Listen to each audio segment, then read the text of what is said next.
UPSC का 28 मई का exam और दिन बचे केवल 140 दिन। इन 140 दिन में आप लोगों के सामने बहुत बड़ी प्रॉब्लम क्या है? अधूरा जो विषय है वो पूरा करना है, कमजोर जो विषय है वो पूरा करना है, विषय जो पूरे हो चुके हैं उनका रिवीजन करना है, प्रीवियस ईयर के क्वेश्चन करने हैं, टेस्ट सीरीज भी करनी है और यदि YouTube पर हमारी जो चीजें आएगी वो कवर करनी है। आपने जो कोई बुक या एनसीईआरटी पढ़ी थी उसे भी देखना है। मैं हर चीज आपकी 140 दिन में कवर करके दिखा देता हूँ, हर एक चीज 140 दिनों।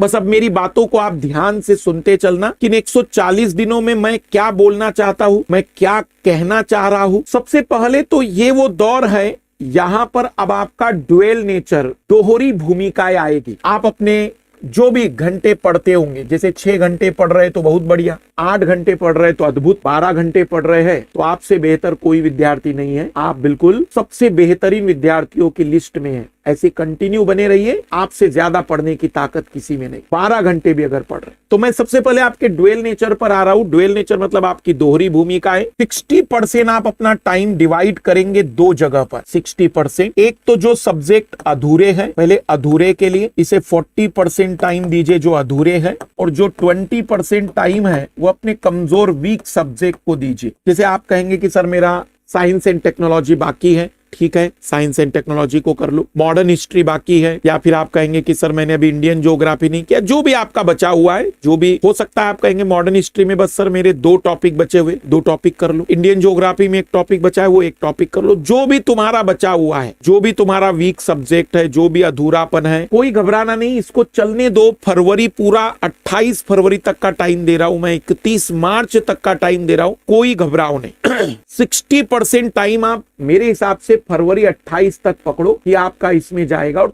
40% टाइम आप रिवीजन में देना स्टार्ट कर। अब मान के चलते कि एक स्टूडेंट, अगर हम मोटे तौर पर पकड़े कि भाई वो 6 घंटे पढ़ता होगा, अगर 6 घंटे पढ़ता होगा तो लगभग 2.5 घंटे वो रिवीजन को दे, 3.5 घंटों में 2 घंटे, 2.5 घंटे यहाँ दे, और लगभग 1 घंटा या 1.5 घंटा भी अगर वो दे सकता है अपने वीक सब्जेक्ट को बेटर करने के लिए, तो इसको डिवाइड कर दे पूरी तरह से। ये मंडे टू सैटरडे का प्रोग्राम है महोदय, मंडे टू सैटरडे। ये 28 फरवरी तक का मतलब एक तरीके से टाइम पीरियड रहेगा 6 घंटे। जो व्यक्ति 8 घंटे कर रहा होगा वो यहाँ 3 घंटे कर देगा, वो यहाँ 3 घंटे कर देगा, वो यहाँ 2 घंटे कर देगा।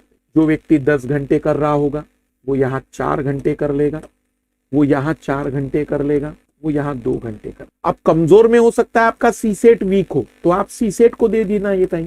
कमजोर में यदि आपका सीसेट कमजोर है तो आप सीसेट को दे दो। अधूरे में जितने जीएस के बचे उसमें जीएस चलने दो, यहाँ अधूरे में जो पूरे हो गए उसका रिवीजन चलने दो जीएस वाले में।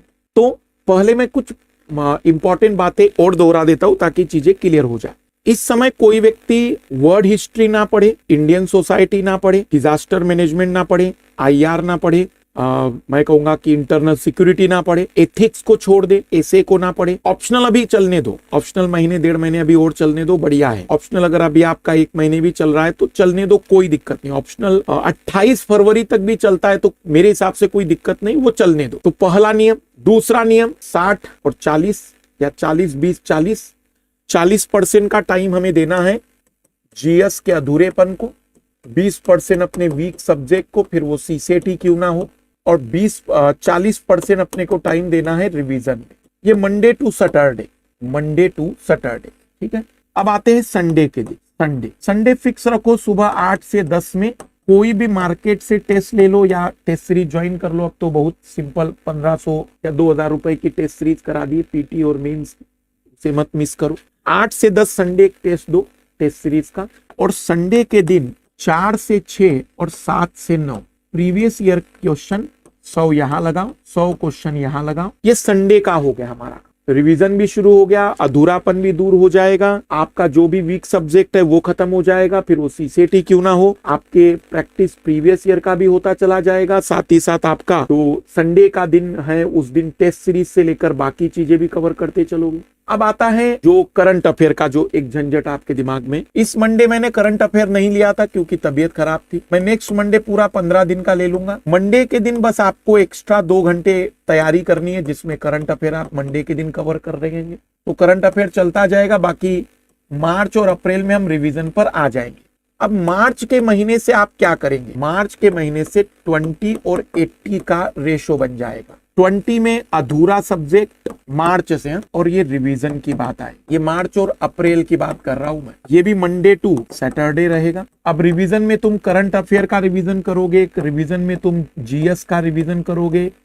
जीएस वही जो प्रीलिम्स में आएगा। तुम रिवीजन में सीसेट का रिवीजन कर सकते हो। ये सब रिवीजन में अब शुरू हो जाएगा। तुम्हारे नोट्स का रिवीजन, तुम्हारी बुक का रिवीजन, एनसीईआरटी का रिवीजन, जो भी आपने पढ़ा था उसको दोहराना।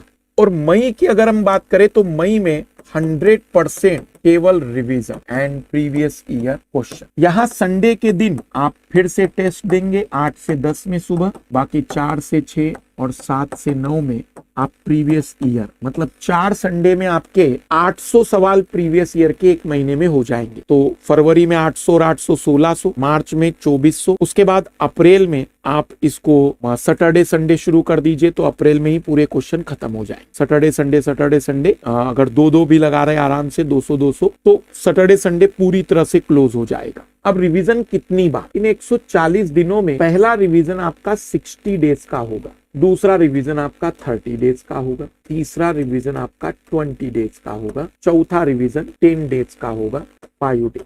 मतलब दुनिया भर की जितनी चीजें तुमने इन साल में, 2 साल में, 3 साल में, 4 साल में, 5 साल में, 6 साल में पढ़ी है, वो तुम्हें 60 दिनों में समरी करनी। देखो भाई, तुम भले ही कितने बड़े 30 मार्क खाओ, तुम्हारा रिजल्ट उतना ही है जितना तुम समेट लोगे। तुम इस सच को जितना जल्दी स्वीकार कर लोगे, उतने चांसेस पास होने के जल्दी है। और जितना तुम अभी फैलते जाओगे कि मैं ये भी कर लेता हूँ, वो भी कर लेता हूँ, ऐसा भी कर लेते हैं, वैसा भी कर लेते हैं, तो समझ जाओ कि 2023 जाना है, 24 में फिर वही कहानी शुरू होनी। समेटना है तो पहली बार समेटने में टाइम ज्यादा लगेगा, तो 30 दिन 60 दिन का टाइम दे रहा हूं, पूरे 2 महीने। 5 जनवरी से शुरू करो तो 5 मार्च पहला रिवीजन।